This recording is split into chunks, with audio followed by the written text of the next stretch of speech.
হাজার টাকার জন্য আটকে দেয়া হলো মরদেহ।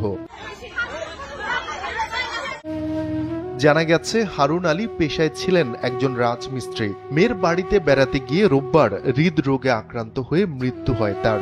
আসরের নামাজের পর চলছিল তার দাফনের প্রস্তুতি, কিন্তু গোসল করানোর সময় সেখানে হাজির হন প্রতিবেশী মর্জিনা খাতুন।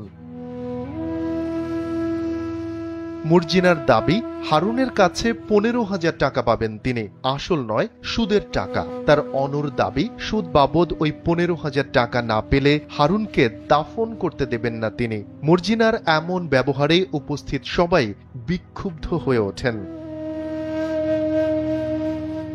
তবে মৃতদেহ সামনে রেখে কোনো ফ্যাসাদে না জড়িয়ে মরহুমের পরিবার মর্জিনার দাবি করা সুদের টাকা পরিশোধ করেন। পরে টাকা গুনতে গুনতে মরদেহ দাফনের জন্য পথ ছাড়েন সুদী কারবারি মর্জিনা।